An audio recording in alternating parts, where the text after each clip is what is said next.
Fleshlight? Check. Rope? Check. Trail mix? Check. Picture of my mommy?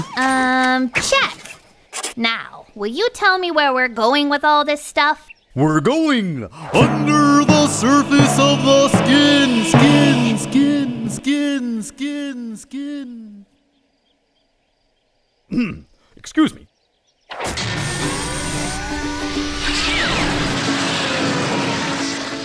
Well, this is pretty cool. I mean, I see skin all the time. Soft skin, wrinkly skin, light skin, dark skin. But I never thought about what's under the skin. What's on top is just the beginning of the skin you're in. The skin actually has 3 layers. There's the epidermis, the dermis, and the subcutaneous fat. I don't know who gave you your elevator operating license, but I would like to have a word with them. Oh, Chloe, you don't need a license to operate an elevator. Okay, my stomach's feeling better. Whoa! The epidermis is like a skin cell factory. New cells are being born at the bottom all the time, and slowly making their way up to the top. It takes the cells about 4 weeks to get all the way up, and by the time they finally make it to the surface, they're dead. So I'm like a skin cell graveyard? Precisely.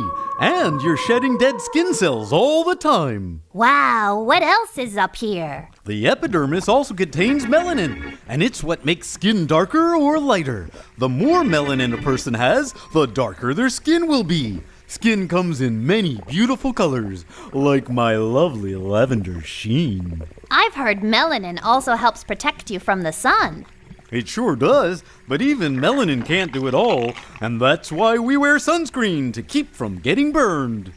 So, what has the dermis done for me lately? Let's go find out! Ooh, look at all this stuff down here. I see blood vessels, and that's a nerve ending over there.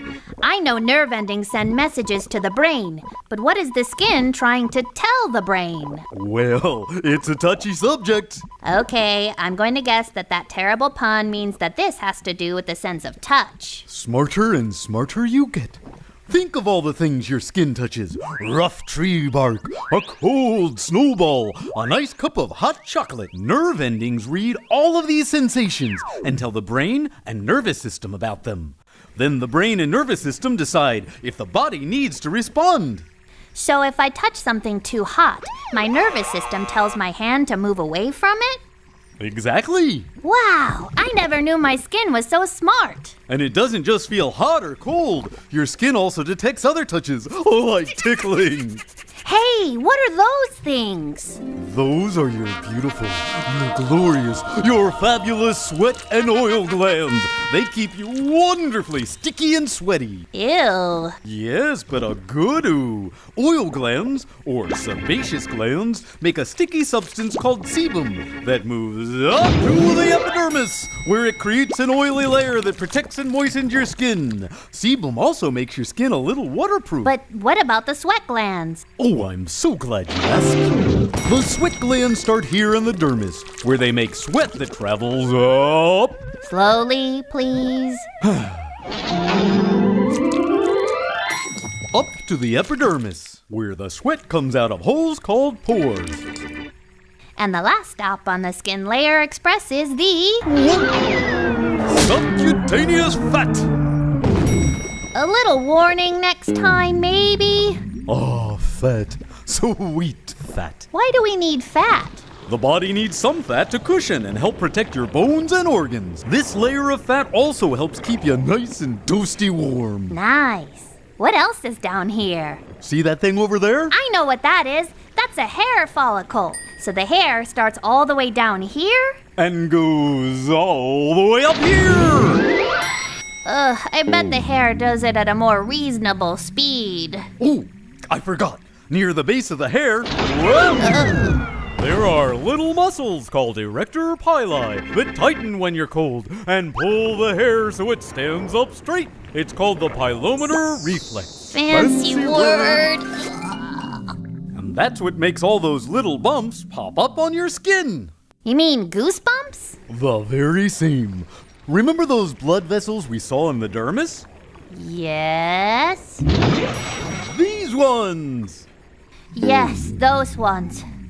When you're cold, they make themselves really small to keep all your nice warm blood far away from the cold air outside your skin. Don't you dare. You were saying? When you're hot, those blood vessels bring all the blood closer to the surface of the skin so it can cool down faster. Is that why when I run a lot, my face gets red? It is precisely why. And the sweat glands help here too. They produce a lot of sweat on the surface of your skin, which evaporates and disappears, cooling you down in the process.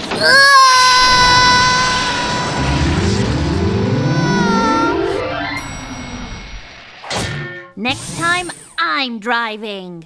All right, you can drive in the sequel. Under the surface of the skin too, Chloe takes the lever. Sweet. Now give me some skin.